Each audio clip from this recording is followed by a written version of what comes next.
the 90s, he couldn't have been martyred in the 60s. Does that make sense? So if the book of Revelation was written in the 60s, this makes no sense. But if he was martyred in the 90s, then it makes perfect sense as to an indicator of the dating of this book. Am I making sense? You following me? I'm trying to give you these internal evidences to show why I support a later date, not just taking Irenaeus' word for it, although I take Irenaeus' word for it. I get a copy of the timeline that you're working on. Original. Oh, the outline, Yeah, sure. I'm Here sorry. you go. Thank you. So that was that. Now, the other part is the words of reproof. There are two parts. Verse 14, but I have a few things against you. You have some there who hold to the teaching of Balaam, who taught Balak to put a stumbling block before the sons of Israel, that they might eat food sacrificed to idols and practice immorality. Verse 15, you also have some who hold to the teachings of the Nicolaitans. Now, this is the second time we've heard about these guys. Okay, where was the first? Ephesus, right? And in that case, Jesus commended them that they weren't following the practice of the Nicolaitans. Right? Here in Pergamum, they are following the practice of the Nicolaitans. Okay, big no. And also he mentions Balaam. Now again, if you're a Jew, you would know what this is. So in part A, you write Balaam. Part B, you write Nicolaitans. Okay? Those are the two elements of reproof in this particular church. Now, where do you find the story of Balaam? You find the story of Balaam primarily in Numbers 22 through 24. I'm going to give you a brief understanding of that. The children of Israel are wandering through the wilderness. Okay? A guy named Balak, I forget from what pagan tribe he was from offhand, hires Balaam. He hires him to put a curse on Israel because he's a prophet. He says, basically, put a curse on them. Because I've heard of how they've been just, cleaning house here as they've been wandering in the wilderness. So I don't want this to come to my doorstep, so put a curse on them.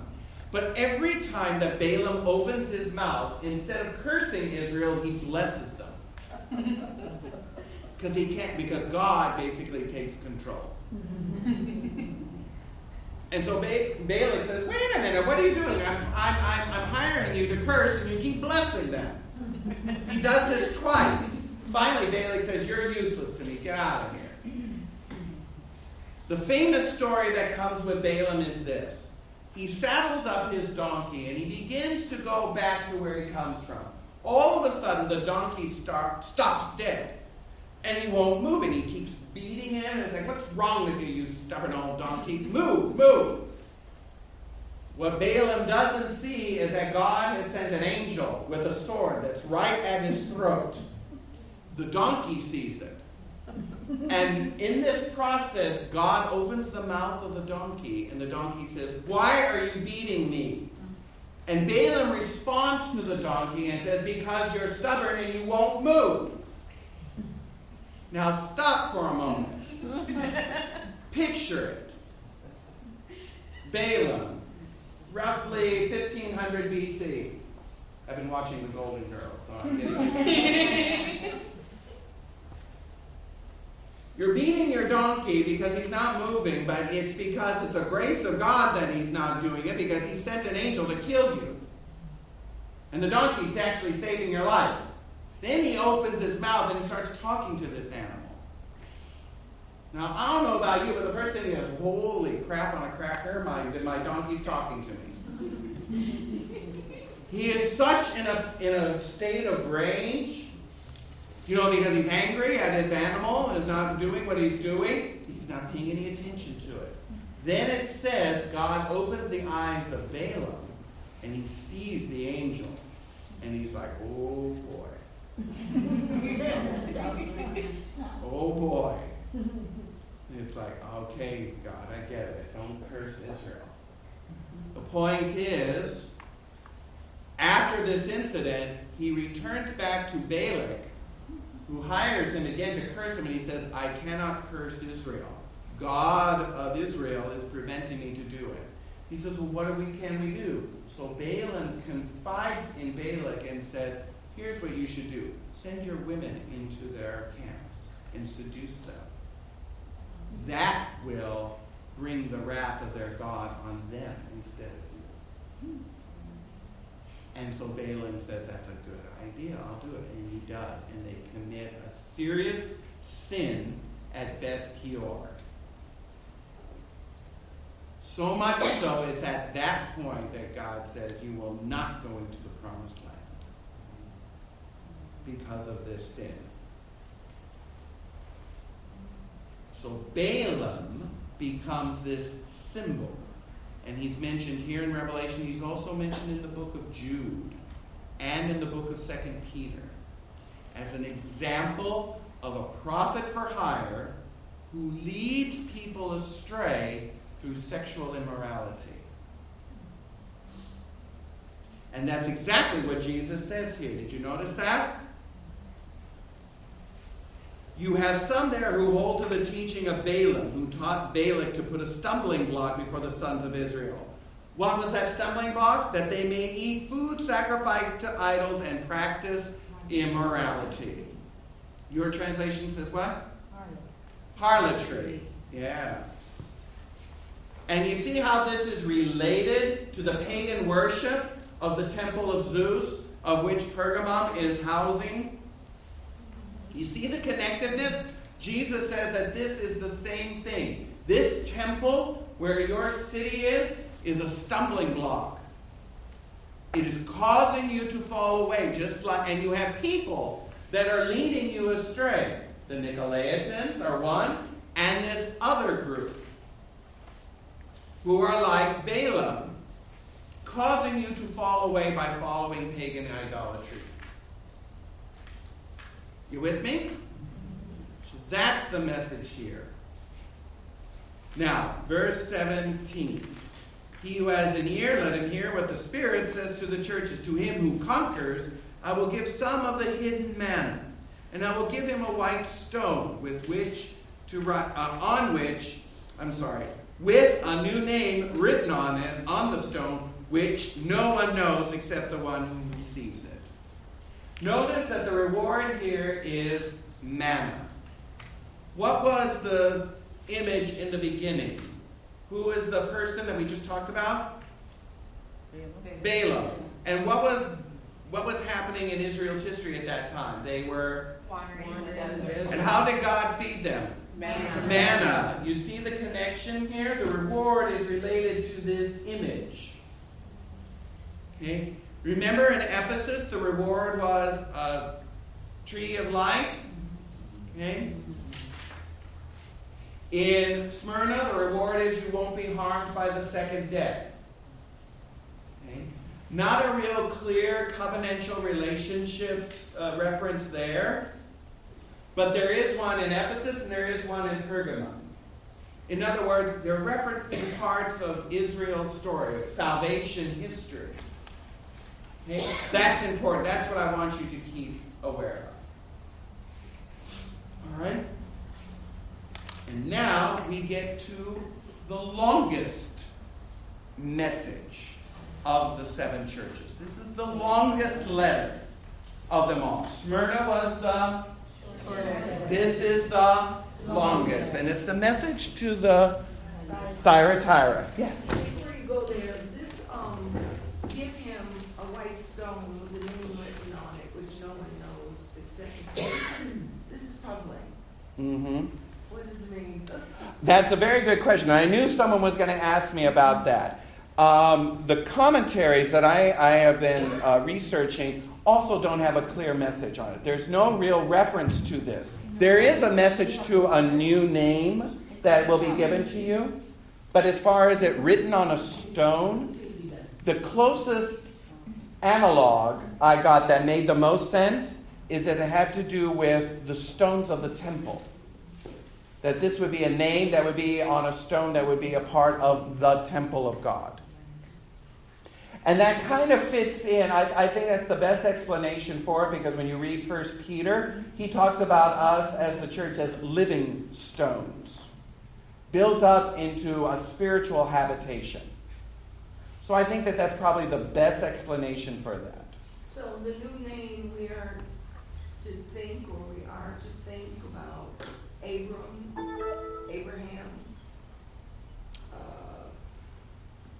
Jacob's name being changed. That's... Is there any relation to that? I think in our practice of confirmation, we get a new name. I think that might be related to it, but this is a name that's only that God gives us directly for that reason. Sort of like the renaming of Peter kind of thing. Yes. And I think we can also see an image of this in chapters 21. When we get to the vision of the New Jerusalem, it says the foundation stones have the names of the 12 tribes of Israel, and on the gates of each of the 12 gates of the city are the names of the apostles. So I think that fits in with the idea that our names will be built into this habitation as well. We're like bricks in the temple of God. It's a metaphor to describe this spiritual habitation that we have. Does that help? Okay. I think that's probably the best explanation that there is. Although the truth of the matter is, no one really understands where this metaphor comes from. But I think that's the best explanation that we have for it. Okay? Is that good? Okay. So let's hear the message to the church of Thyatira. If I can get it. Early in the book of Revelation, the Apostle John tells us of 7 letters that Jesus wrote to churches in what is now known as Turkey. The 4th church Jesus wrote to was in the town of Thyatira. This city was located about 45 miles due east of Pergamum. The letter to them is the longest, yet it is written to the church in the smallest city. Unlike the other cities Jesus wrote to, Thyatira was not very significant politically or religiously.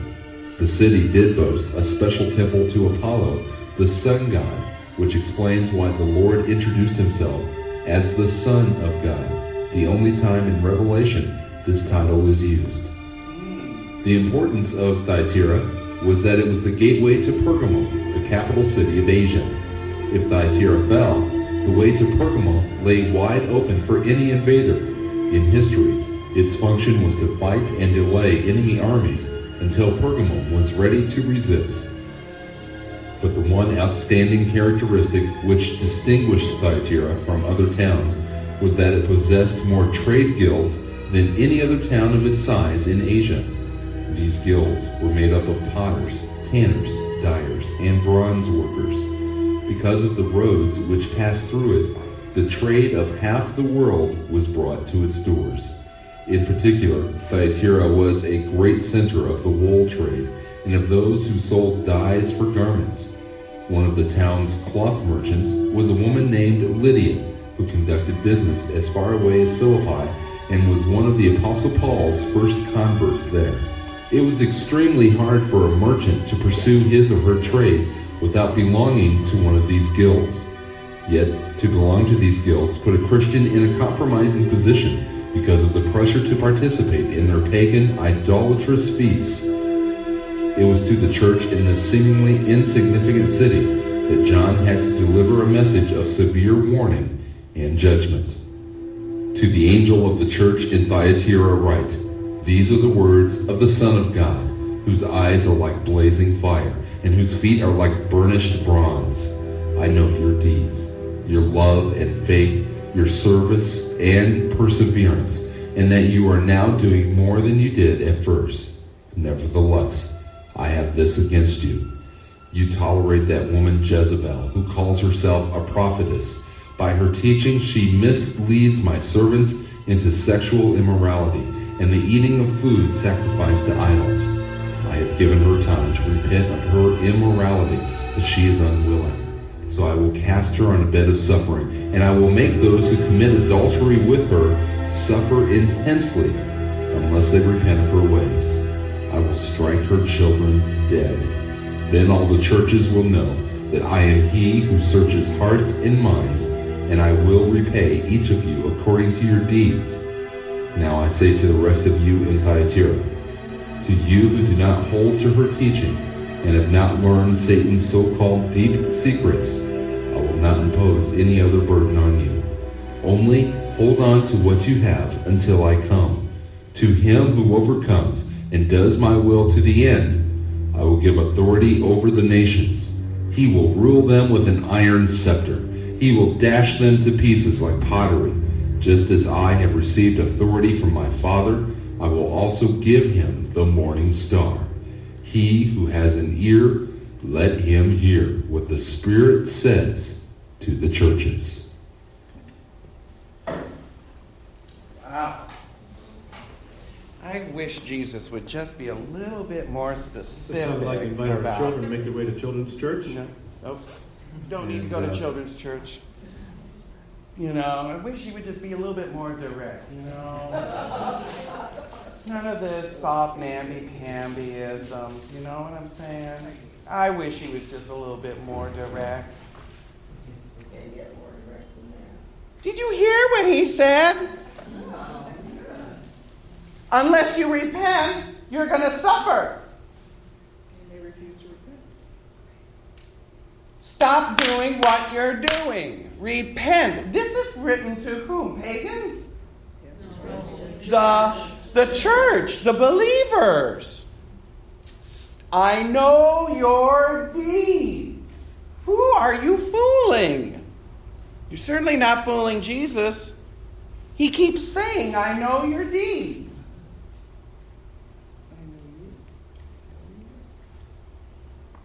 So if you think you're getting away with sin, you're only fooling yourself, because I know your deeds. Have you noticed that as a recurring theme in a few of these letters? I know your deeds. Notice he doesn't say, I know your faith. I've said this before. You know why he doesn't say, I know